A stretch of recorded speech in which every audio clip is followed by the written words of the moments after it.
Alhamdulillah, wassalatu wassalamu ala rasulillah wa ala alihi washabbihi ajma'in, amma ba'd.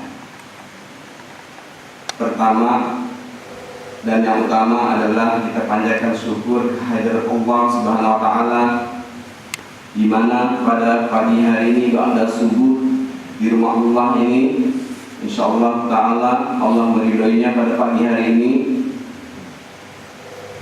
dan atas izin Allah lah kita bisa berkumpul di tempat ini, insyaallah taala demikian.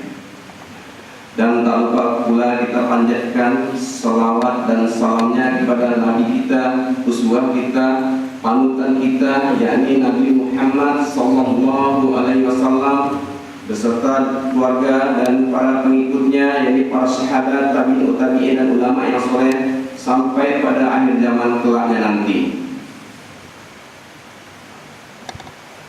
Dan tak lupa pula saya ucapkan terima kasih kepada panitia ataupun DKM Masjid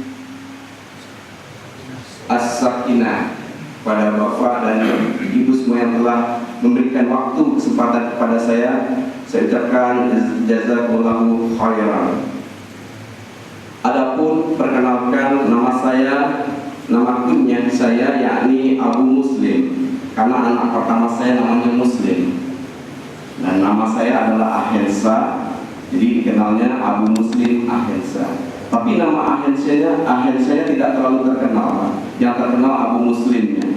Seperti Abu Bakar, nama kunyahnya yang terkenal ya. Tapi khalifah yang lainnya ada yang tidak terkenal juga nama kunyahnya. Tidak mengapa, bukan jadi satu keharusan ya. Namun ini adalah sunnah yang memang sudah diterapkan dan sudah dilakukan.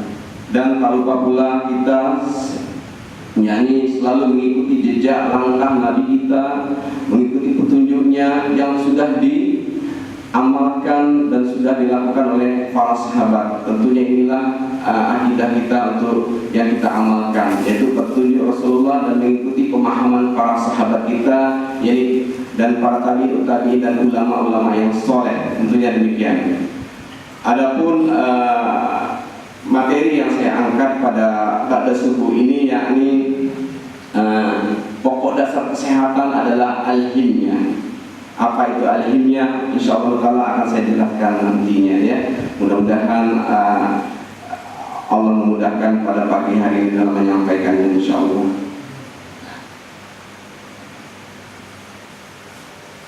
At-Tibun Nabawi yakni secara definisinya dulu yang kita jelaskan, segala sesuatu pengobatan atau kesehatan yang dilakukan oleh Rasulullah Sallallahu Alaihi Wasallam ini kemudian dinamakan At-Tibun Nabawi atau Tibun Nabawi. Dahulu pada zaman Nabi, para sahabat tidak dikenal At-Tibun Nabawi ini.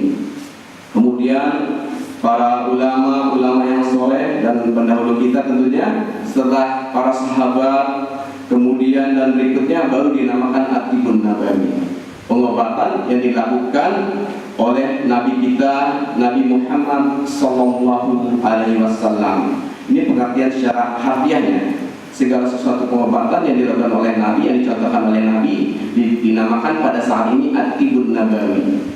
Itu pengobatan cara Nabi Muhammad Sallallahu Alaihi Wasallam. Adapun dalam kitabnya Al-Imam Ibnu Qayyim Al-Jauziyah, yakni Zadul Ma'ad, pengobatan Tibun Nabawi ini secara kaidahnya dibagi menjadi 3 bagian. Pertama, kekhususan untuk Nabi kita Nabi Muhammad Sallallahu Alaihi Wasallam. Selanjutnya, yakni kedua, kekhususan bangsa Hijaz, yakni bangsa Arab. Jadi ada kekhususan pengobatan untuk bangsa Arab. Dan poin yang ketiga yakni pengobatan khusus manusia di permukaan bumi ini. Jadi ada 3 poin menurut kaidah kesehatan At-Tibun Nabawi dalam kitabnya Al-Imam Ibnu Qayyim Al-Jauziyah yakni Zadul Ma'ad. Tadi pertama kekhususan untuk Nabi kita bangsa Arab, bangsa Hijaz, dan kekhususan manusia di permukaan bumi ini. Ini menurut Al-Imam Ibnu Qayyim Al-Jauziyah. Adapun pengobatan asik, yakni pengobatan sederhana, termasuk poin yang ketiga, yaitu untuk manusia di permukaan bumi ini.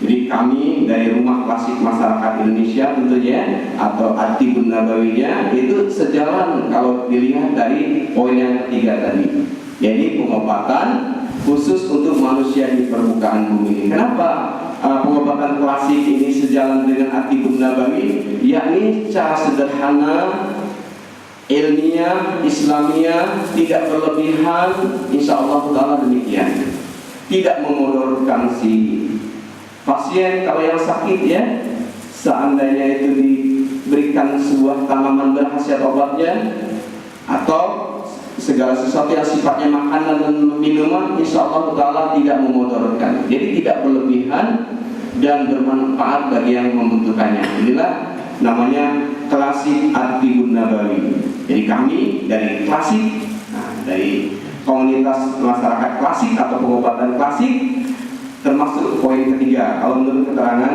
Al-Imam Ibnu Qayyim Al-Jauziyah. Adapun kekhususan tentang Nabi, banyak sekali yang dijelaskan dalam keterangan-keterangannya. Al-Imam Ibnu Qayyim Al-Jauziyah menjelaskan At-Tibbun Nabawi ini qat'i, wahyu ilahiyah. Jadi datangnya dari Allah Subhanahu wa taala. Yakni Al-Imam Ibnu Qayyim menjelaskan tentang hadis Al-Khudri, salah satu hadis tentang para sahabat bertanya kepada Rasulullah, "Ya Rasulullah, aku sakit perut." Rasulullah mengatakan minuman. "Ya Rasulullah," ketika kemudian datang lagi, "aku masih sakit perut, minum lagi." Dan ketiga kalinya datang lagi, "Ya Rasulullah, aku sakit perut, minum lagi." Rasulullah berkata, "Saudaramu berdusta." Ketika berikutnya minum madu, sahabat berkata kepada Rasulullah, "Perutku sudah tidak sakit lagi." Rasulullah berucap, yakni sadaqallah, berarti bukan perkataan maha benar Allah, sadaqallah. Ini perkataan Rasulullah Shallallahu Alaihi Wasallam ini dari Allah, membenarkan perkataan Allah. Jadi bukan dari Rasulullah langsung, yakni karena ada ucapan sadaqallah, maha benar Allah. Tadi tidak sembuh karena saudaramu berdusta, kata Rasulullah. Bisa perutnya, bisa jadi mungkin madunya tidak diminum. Nah ini hadis, banyak sekali hadis yang menjelaskan tentang ini ya. Nah ini yang dijelaskan oleh Al-Imam Ibnu Qayyim Al-Jauziyah. Jadi Tibbun Nabawi ini qat'i, wahyu ilahiyah, bukan tajribah, bukan juga penelitian, bukan juga berdasarkan pemikiran, tapi memang langsung datang dari Allah Subhanahu wa taala.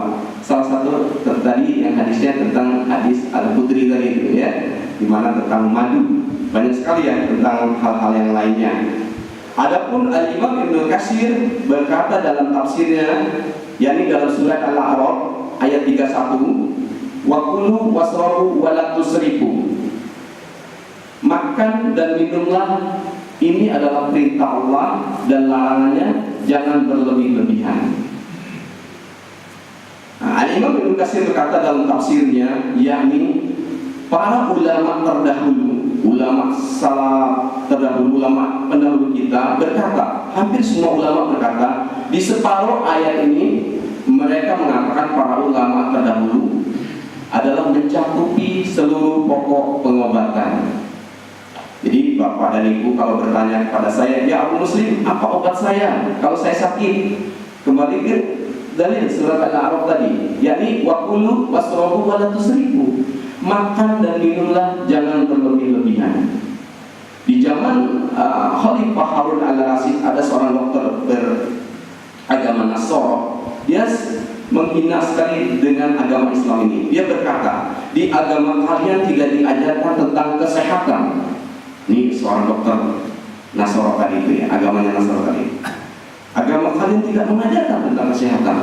Dijelaskan oleh saudara kita ini, seorang mukmin ini, agama kami telah sempurna, telah mengajarkan kesehatan, yakni yang dikeluarkan separuh ayat Al-A'raf tadi, wa kulu wasrabu wa la tusrifu. Makan dan minumlah, jangan berlebih. Karena sifat berlebihan adalah israf, dilarang oleh Allah Subhanahu wa taala. Nah, berkatalah dokter yang agamanya Nasara tadi, agama kalian telah sempurna, agama kalian telah lengkap mengajarkan tentang kesehatan. Jadi tidak perlu pemikiran kami lagi, tidak perlu pemikiran Aristoteles lagi, tidak perlu pemikiran dari kami, kan telah sempurna agama kalian. Dari separuh ayat tadi. Dan dalam tafsir Imam Ibnu Katsir berkata tadi, ulama terdahulu berkata separuh ayat tadi mencakupi seluruh pokok pengobatan. Ini Imam Ibnu Katsir berkata dalam tafsirnya. Tentunya demikian ya, insyaallah ta'ala.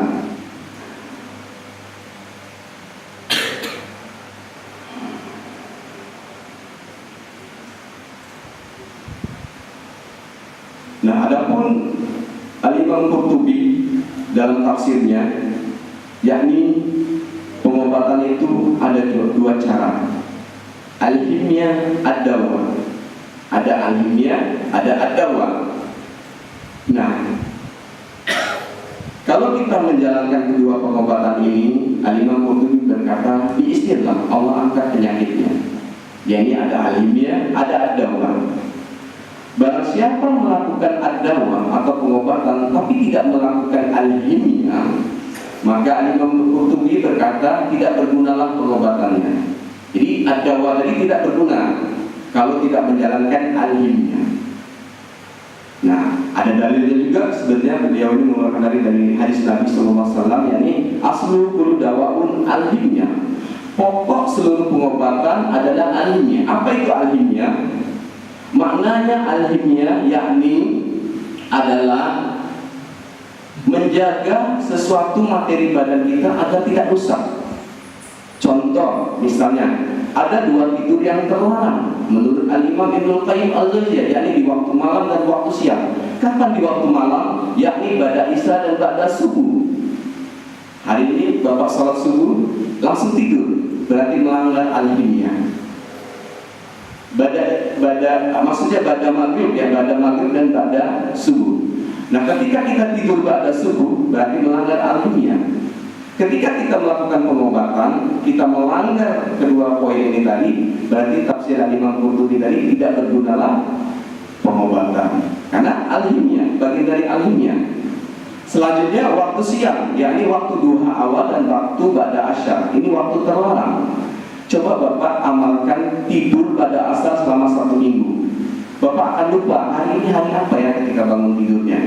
Bapak kasih contoh kepada anak-anak Bapak ketika tidur pada asar karena pulang sekolah capek ya, lakukan terus pada asar. Lama-lama anak ini lupa dengan namanya, hari ini hari apa. Ketika dia mau mandi, mau berangkat sekolah, padahal itu pada asar. Jadi lupa. Nah, para ulama menjelaskan demikian. Jadi tidur terlarang 2 waktu, siang dan malam. Kalau malam ba'da maghrib sampai isya dan ba'da subuh. Kalau siang waktunya yaitu ba'da duha awal sama ba'da asar. Ini waktu terlarang untuk tidur. Nah, para ulama menjelaskannya ini tidur yang sangat jelek sekali. Tidur yang sangat tidak baik. Tidak dibiasakan oleh para ulama pendahulu kita. Mereka sekalipun ngantuk tidak tidur pada subuh. Tunggu nanti selepas waktu duha antara jam 10 atau menjelang zuhur, baru istirahat sebentar, tidur, bangun zuhur. Kalaupun kita takut zuhurnya kelewat, ba'da zuhur, namanya qailun kan. Dan ini sangat diutamakan sekali. Anak-anak kecil ini istirahat siang, yakni qailun kan. Karena akan menambahkan kecerdasannya, akan menambahkan daya ingatnya, akan menambahkan staminanya, daya konsentrasinya, daya hafalnya, dan lain sebagainya. Ketika anak ini sekolah, misalnya waktunya full atau full day, mulai daya konsentrasi menurun. Atau nanti agak dewasanya nyeri kepala, pusing kepala, atau dia agak-agak sedikit stres gitu ya, atau mungkin nakal karena terbebani oleh waktu dia terlalu dipaksa waktu belajarnya. Nah, mungkin kalau Bapak punya lembaga sekolahan, ya mungkin harus ada qailulahnya ya, istirahat siangnya, supaya anak-anak ini ke depannya lebih baik dan lebih cerdas lagi masa depan mereka. Ini secara kaidah dalam kesehatan At-Tibbun Nabawi dan klasiknya.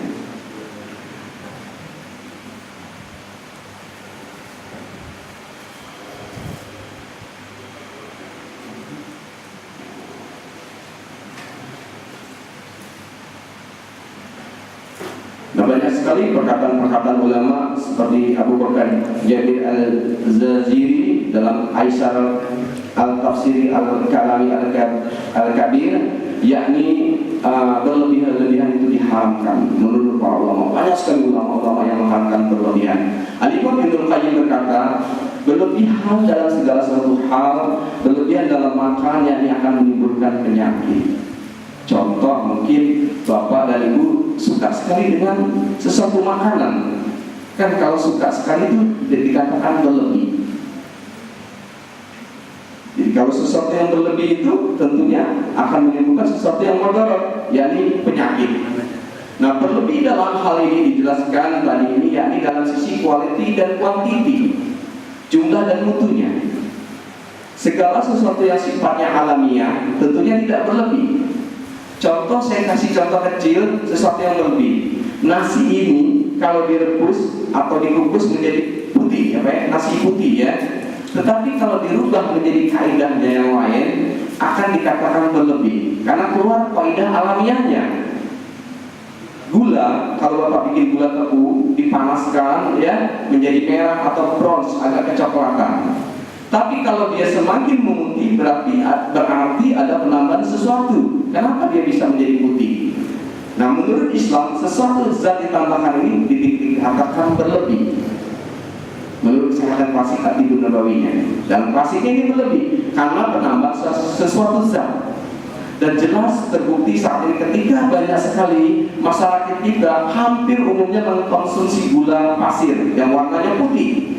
Dan kemudian pada usia bertambahnya akan nyeri pinggang, rambutnya berketombe, rontok, kupingnya berdenging, badan pada pegel, ya, air seninya keruh, kekuningan dan lain sebagainya, atau banyak kencing dan lain sebagainya, atau juga diabetes atau banyak kencing, penyakit banyak kencing kalau bahasa klasiknya ya, atau kencingnya manis, istilah orang awam.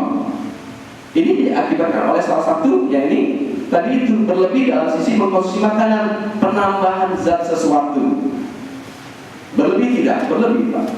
Karena yang alami itu kalau bapak coba bikin gula, diperes gula tebu, bapak panaskan nanti akan mengkristal jadinya bronze, coklat. Tidak pernah putih hasilnya. Kenapa bisa menjadi putih? Penambahan sesuatu zat.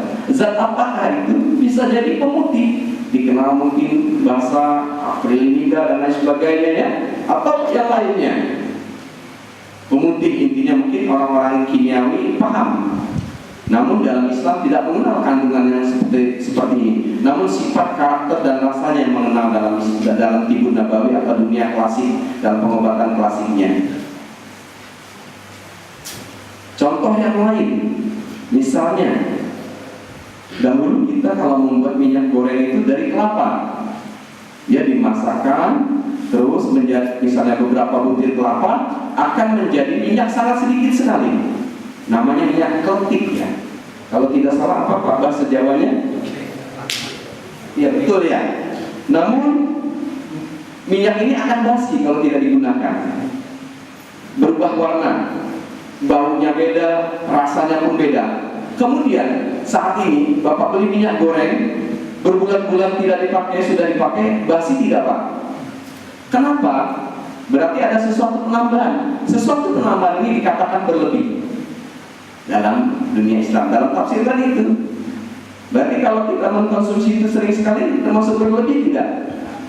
Kalau berlebih kata Imam Ibnu Qayyim tadi apa? Akan menimbulkan penyakit. Sahih Pak ya? Itu baru dari 2 contoh kasus saja. Tepung, hampir semua tepung ada pemutihnya. Berlebih tidak kalau kita konsumsi? Beda dengan tepung bapak bikin beras tumbuk-tumbuk pada zaman sebelumnya. Ya, mereka mengkonsumsi tepung itu sehat nggak? Sehat. Usia kakek saya 120 tahun, usia nenek saya 119 tahun. Usia bapak saya saat ini 80 tahun masih siap untuk mencampur sawah. Usia ibu saya tentunya di bawah bapak saya. Alhamdulillah orang tua saya masih hidup saat ini. Kenapa? Kenapa? Mereka jarang sakit, jarang ngeluh, sakit pinggang seperti kemudian anak-anak zaman sekarang usia 30 tahun sudah sakit, lemes, ngantuk, pegel, capek, dan lain sebagainya, karena dari pola makannya sudah berlebih. Ya, kalau Bapak tanya kepada saya ini kayaknya nggak enak nih uratnya, pegel-pegel, obatnya apa ya? Wakulu wasrobu wala tusrifu. Makan dan minumlah, jangan berlebih-lebihan. Berlebihan dari sisi quality dan quantity. Kalau jumlahnya jelas berlebih, 3 piring ya misalnya, ya akal sehat kita mengatakan berlebih. Makan apel 3 kilo berlebih nggak? Sekali makan berlebih ya. Sakit nggak? Sakit, bisa mules perutnya, bisa mencret-mencret kemungkinan. Kalau cuma 1, 2 atau maksimal 3, alhamdulillah insya Allah sehat. Mengeluarkan tihal. Apa itu tihal? Perut kecil. Dan mengeluarkan maida, perut besar. Mungkin persamaannya lambung dan limpa kalau bahasa konvensional ya. Kami jarang sekali menggunakan bahasa itu karena makna bahasa Arab tidak sama dengan makna bahasa yang diterjemahkan demikian. Jadi dari sisi kaidah al-ilmiah ya. Jadi itu tadi Al-Imam Ibnul Qayyim Al-Jauziyah menjaga kesehatan ini, yakni pokok kesehatan ini dibagi menjadi 3. Pertama yakni hifzul sihah. Apa itu hifzul sihah? Menjaga kesehatan. Ini yang seutama-utamanya. Hifzul sihah. Nah, Al-Imam Ibnul Qayyim mengeluarkan dalil yakni surat Al-Baqarah ayat 184 kalau tidak salah ya. Di mana tentang 184. Orang safar dan orang yang sedang safar tidak diwajibkan untuk berpuasa. Ya, jadi tidak sahur boleh kalau dalam keadaan safar. Kenapa? Karena kalau orang safar dia sahur akan sangat melelahkan. Sementara kaidah kesehatan menguatkan tubuh itu lebih utama. Lebih utama Pak. Kalau Bapak safar tidak puasa diberikan uzur, kemudahan oleh Allah Subhanahu wa taala sesuai dengan surat Al-Baqarah ayat 184 ini. yakni tidak diwajibkan untuk saum, ya. Nah, kalau dia saum akan memberatkan tubuhnya, akan merusak tubuhnya, akan menjadi sakit tubuhnya. Karena safar ini sangat melelahkan, apalagi pada zaman dahulu ya, di atas unta, berjalan kaki di atas gurun pasir. Saat ini pun kalau safar meskipun naik mobil sangat menyiksa juga, duduk dalam perjalanan ya, gelisah, naik pesawat juga tidak seperti di rumah ataupun di kediaman kita sendiri. Beda. Ya, nah demikian. Jadi diberikan uzur. Kenapa al-quwah mendahulukan kekuatan daripada tadi kemudaratan? Karena kalau dia saum mungkin tidak kuat, akan sakit, tihalnya, lambung limpahnya akan lemah, kolbunya akan lemah, fisiknya akan lemah, mungkin organ-organ kilia dan lain sebagainya akan lemah, area atau paru-parunya akan lemah, jadi lemas, ya, karena dia dalam keadaan safar itu kalau dia berpuasa akan lebih tidak kuat, kira-kira begitu. Jadi boleh tidak berpuasa karena diberikan uzur oleh Allah Subhanahu wa Ta'ala. Jadi kalau kita safar tidak berpuasa mendapatkan uzur dari Allah, ini konsep menjaga kesehatan. Contoh hifzul sihah, bersabar, perintahnya Allah, bersabar. Kalau tidak sabar, kira-kira merusak tubuh kita tidak Pak? Merusak. Karena menurut Asy Atibun Nabawi, orang suka marah-marah itu akan menjadi stagnasi energi kabid atau stagnasi energi hati. Hatinya akan stagnasi, tidak lancar, regulasinya tidak jalan. Jadi kalau marah-marah itu termasuk penyakitnya pada kabid, yakni hati. Sementara hati memelihara kolbu. Kalau hatinya sakit, yang dipelihara juga sakit, kolbunya akan sakit. Kalau kolbu sakit, rusaklah seluruh tubuh kita ini, akan berpenyakit semuanya. Karena kolbu adalah yakni singgasananya ruh, jiwa dan akal pikiran. Bila mana kolbu ini rusak, maka akan rusak semua yang lainnya. Ya, ini kolbu. Kata Al-Imam Ibnul Qayyim, kolbu ini seonggok daging yang kecil, bisa dikulum, tempatnya di dada, di sudur. Di mana dada? Ya sekitar dada. Di mana tempatnya, sebelah kanan sebelah kiri nggak tahu, nggak ada keterangannya, dalil-dalilnya yang menanyakan dia sebelah kanan sebelah kiri. Kalau dengan pemikiran ada di luar sana, mungkin disamakan dengan jantung. Namun jantung sebesar kepalan tangan. Beda sekali yang dijelaskan oleh Al-Imam Ibnul Qayyim, ulama kita ini, yakni seonggok daging yang bisa dikulum, tempatnya di dada. Nggak perlu dipikirin, kita sami'na wa ata'na saja. Karena memang nggak ada keterangannya Pak, sebesar kepala itu tidak ada satu dalil yang menjelaskan sebesar kepala. Tapi kalau belajar ilmu biologi demikian. Tapi berdasarkan pemikiran ilmu biologi ini, ya, berdasarkan fakta yang dia lihat pada waktu itu, ya. Tapi menurut keterangan demikian tadi itu. Insyaallah taala demikian, ya. Jadi merusak kolbu juga Pak kalau suka marah-marah. Merusak kabid, yakni hati. Sementara kabid ini kata Imam Ibnul Qayyim tempat menyimpannya darah. Darah ini mulia, disimpannya di kabid, yakni di hati. Bila mana darah ini mengeras, tidak mampu memberikan nutrisi kepada organ yang lain. Kalau kita marah-marah, berarti dia mengeras. Dikenalnya mungkin apa ya, darah tinggi mungkin, dan lain sebagainya. Ya. Pernah menemukan orang darah tinggi Pak? Bawaannya suka marah-marah ya. Mungkin ini yang dimaksudkan oleh Al-Imam Ibnul Qayyim Al-Jauziyah. Jadi mengeras, tidak mampu memberikan kepada nutrisi pada organ yang lain, atau tersumbat salurannya, jadi tekanannya sepertinya naik. Kira-kira begitu kemungkinannya, pemahaman orang awam. Tapi yang jelas dia akan menyebabkan terhambatnya, lancarnya energi hati. Orang ini akan was-was, khawatir, gelisah, susah tidur, pusing kepala, kuping berdenging, dan lain sebagainya. Kalau suka marah-marah tadi itu. Dan larangan Allah apa? La taghdab, jangan marah. Ya, nanti konsep yang dijelaskan oleh Imam Ibnul Qayyim dalam Zadul Ma'adnya. Yang pertama tadi hifzul siha, berarti bersabar adalah konsep yang paling utama mentaati perintah Allah, yakni hifzul siha, menjaga kesehatan yang paling utama. Bapak tadi subuh niatnya karena Allah Subhanahu wa taala, ini hifzul siha. Kalau bapak niatnya karena olahraga lain, beda. Saya bangun subuh karena Allah Subhanahu wa taala, ini menjaga kesehatan Pak. Konsep yang tingkatan yang paling utama, yakni urutan yang teratas ya, kalau diurutkan hifzul siha. Salah satu diambil oleh dalilnya tadi itu Al-Baqarah ayat 184. Nanti Bapak bisa dilihat lagi ya, atau dari tafsir para ahli tafsir yang memang ahlinya. Kalau saya di bagian kesehatannya beda ya. Nah, ditanyakan pada ustaz, asatidz dan para ulama-ulama yang ada di tempat kita. Selanjutnya yang kedua ada Imam Ibnul Qayyim menjaga kesehatan pokok, kesehatan selain hifzulnya. Yang kedua, yakni al-himya yang akan kita bahas. Apa itu al-himya? Menjaga materi badan kita agar tidak rusak.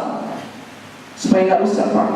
Kalau marah tadi rusak, berarti kita masuk ke poin kedua. Jangan marah, la taghdab. Perintahnya bersabar, larangannya jangan marah. Kalau kita sudah marah, kita wudhu, kita duduk, berarti kita menjalankan konsep kesehatan yang kedua, yakni mentaati larangan Allah. Jadi enggak melanggar.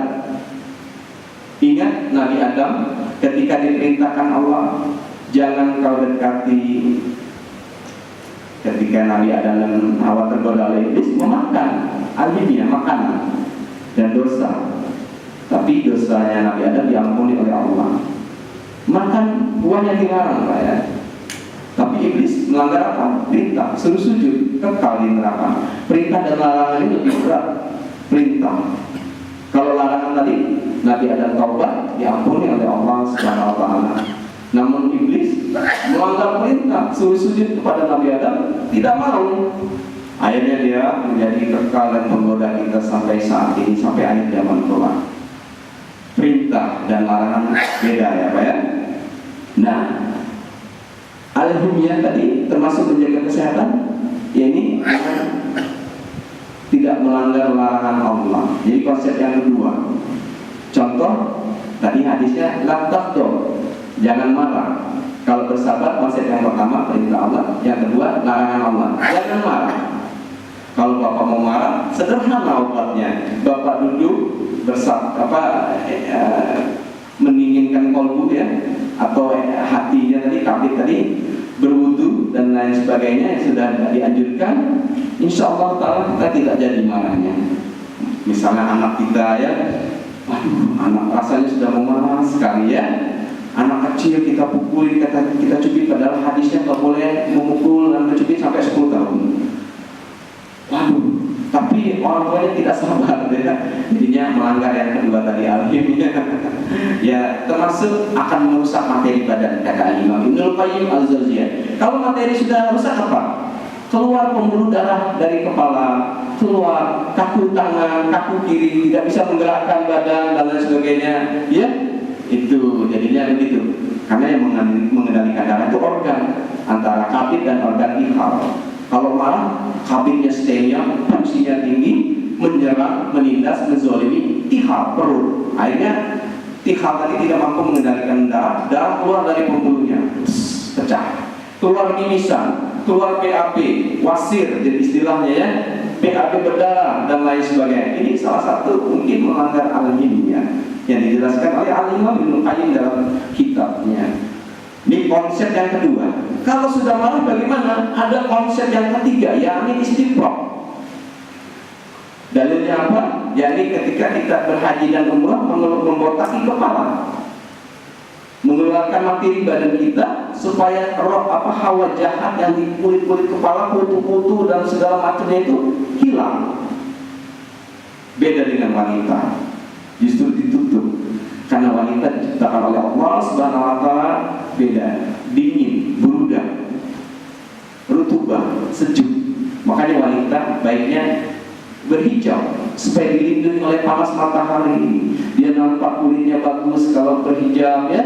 Coba kalau tidak berhijab, panas, gosong. Beda dengan laki-laki, diciptakannya haroroh, panas. Memang panas, tidak mengapa. Kalau dibalik, wanita menjadi haroroh, jadinya wanita yang menjadi pemimpin ya. Wanita yang menguasai repot juga, berubah karakternya. Sudah diciptakan oleh Allah Subhanahu wa Ta'ala demikian.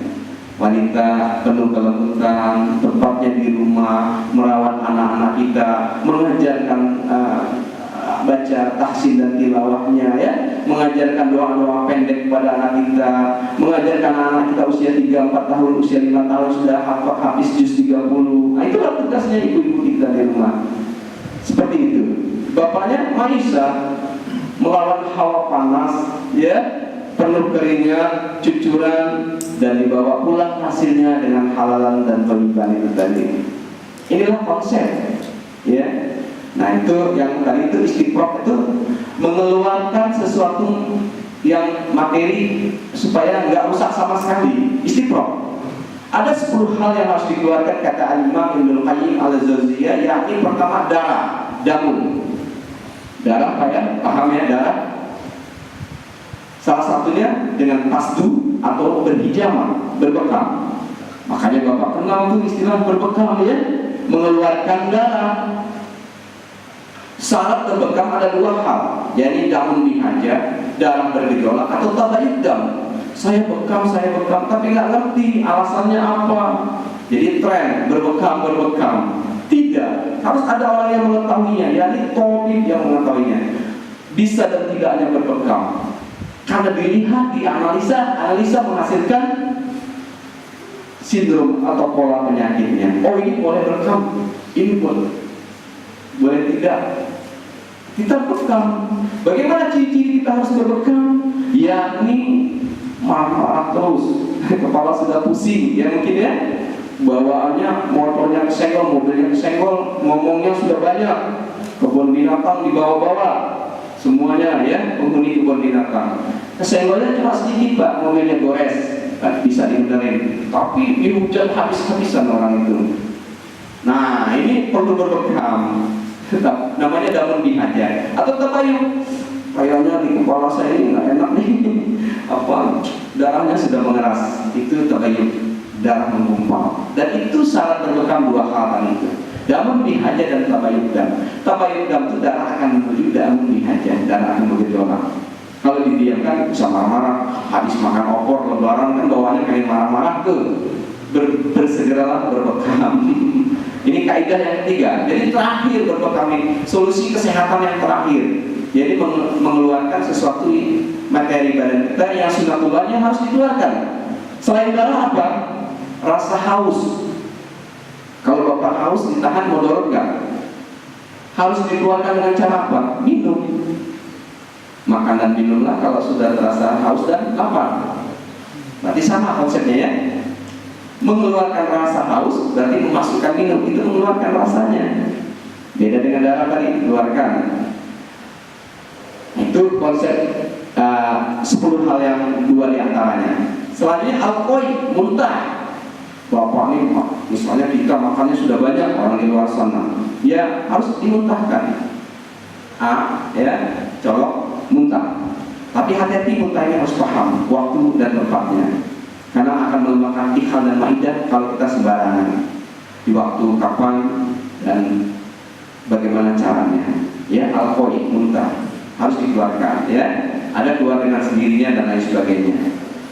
Harus dikeluarkan. Terus buang air seni. Air seni ini kalau ditahan mudarat tidak? Mudarat sekali Pak. Akan melemahkan kilia, yaitu ginjal kiri. Namanya kilia menguasai kantong kemih.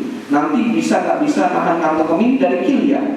Kalau babul haya ginjal kanan, babul haya. Jadi untuk sel sperma dan keturunan generasi keturunan berikut ini babul haya ginjal kanan. Ginjal kiri yaitu penguasaannya pada kantong kemih, tulang, sumsum, limak, otak.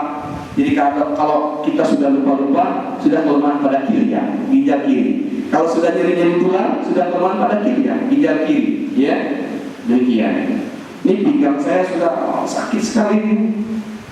Kilia, ginjal kiri, kurang rutubah, esensi saripati makanan, atau banyaknya berolahraga berlebihan, atau banyaknya mengkonsumsi gula pasir yang putih tadi itu akan melemahkan kilia, keropos tulang, osteoporosis dan lain sebagainya. Bayangkan Pak, kalau kita makan gula pasir ini, kembali yang tadi poin yang pertama tadi, akan melemahkan energi vital kilia. Dan kita banyak menemukan usia-usia di bawah 70 tahun sudah mulai kendor kilianya, ejakulasi dini, ya, lemah syahwat, ya, dan lain sebagainya. Karena kilia tadi itu dikonsumsikan dengan berlebih, penambahan sesuatu zat tadi itu. Kandungannya nggak tahu, kita kan nggak kenal kandungan. Kalau pemikiran ada dokternya Aristoteles dan lain sebagainya gitu ya, insya Allah ta'ala demikian. Jadi melemahkan kilia. Saya sarankan Bapak kalau mengkonsumsi gula, yakni madu, gula aren dan gula kelapa, insya Allah ta'ala bermanfaat. Atau gula daun, namanya stevia daun itu. Ayah saya konsumsi gula aren dan gula stevia. Alhamdulillah nggak pernah ngeluh yang namanya sakit tulang, nggak pernah yang namanya sakit nyeri dan rodal dalam usia 80 tahun. Allah mudahkan urusan ayah saya. Ya udah tua Pak ya, 80 tahunnya lumayan ya. Tapi daya konsentrasinya masih kuat. Rahasianya tidak makan gula pasir. Dulu makan.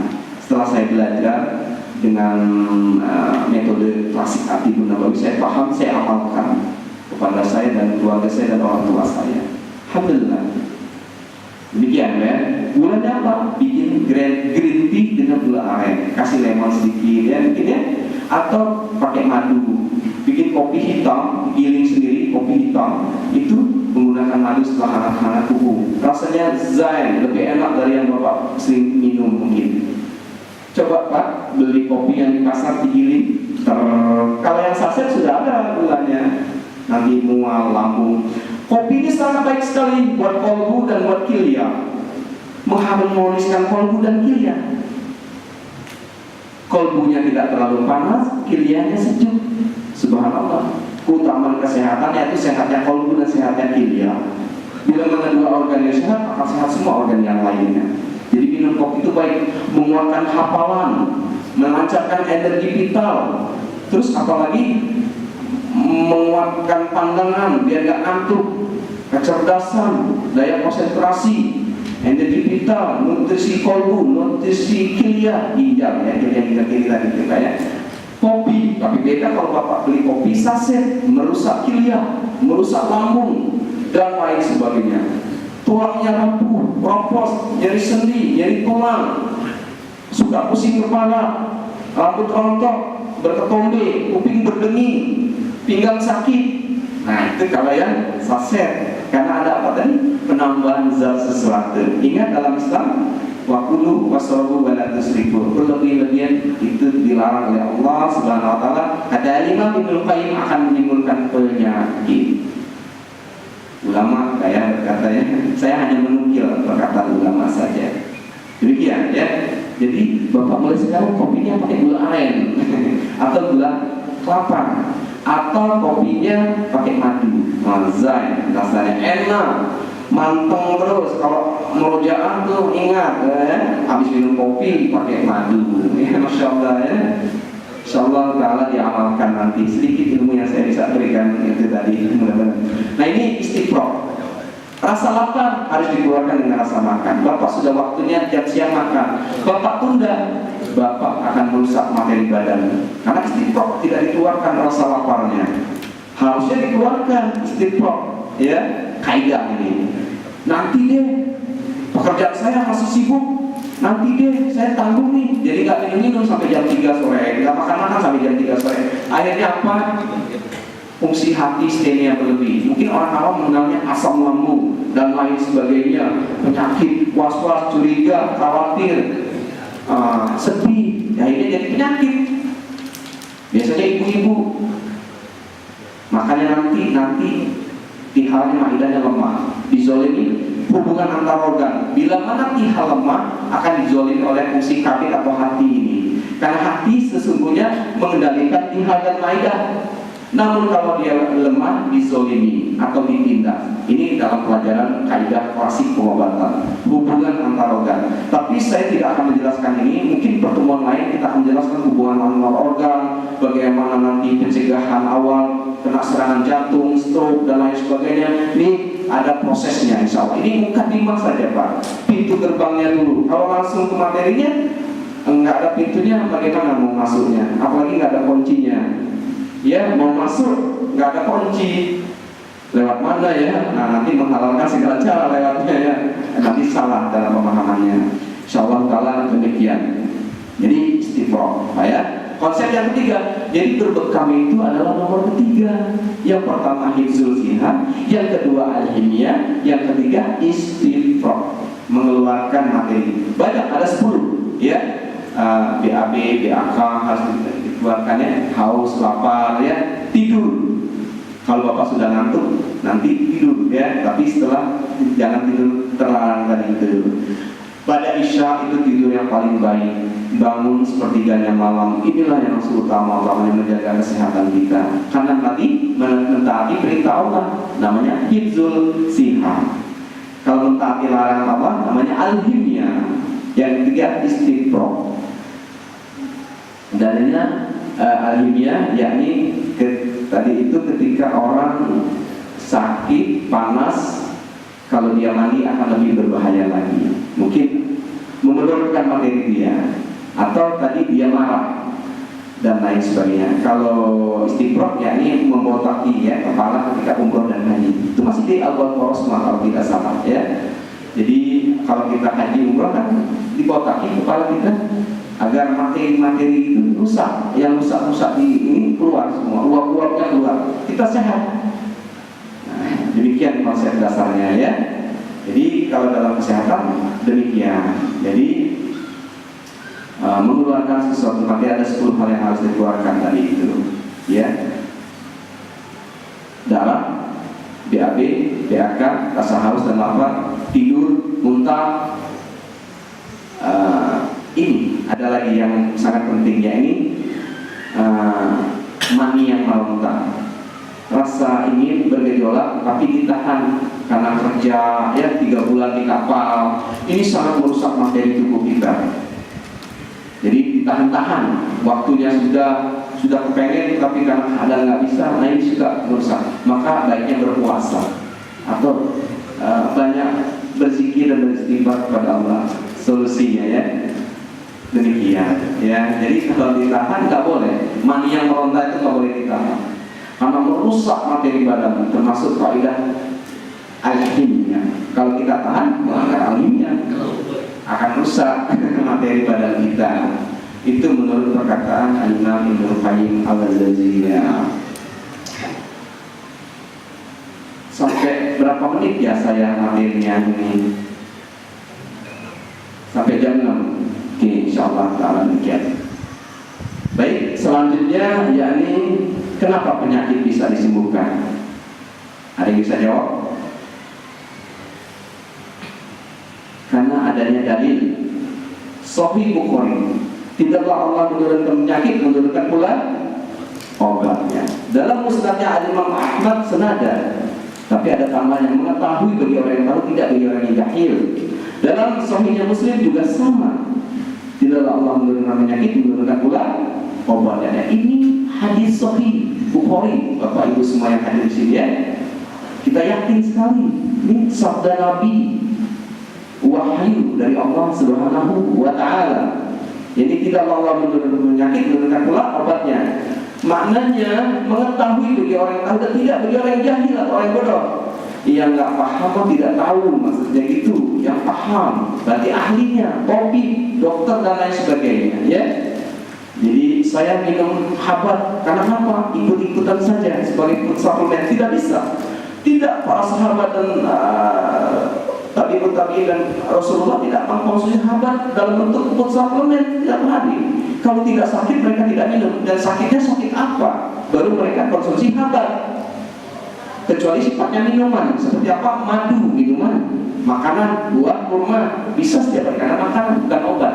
Kalau habat dikatakan obat, karena tidak ada bahasa Arab makan gandum diganti dengan habat, roti diganti dengan habat, bukan makanan. Kalau madu bisa, minuman. Bapak minum wedang jahe, minuman bukan? Boleh nggak setiap malam? Boleh, minuman. Bapak minum teh, lemon tea, boleh nggak? Boleh, minuman. Setiap pada asar saya mau minum teh, boleh, minuman.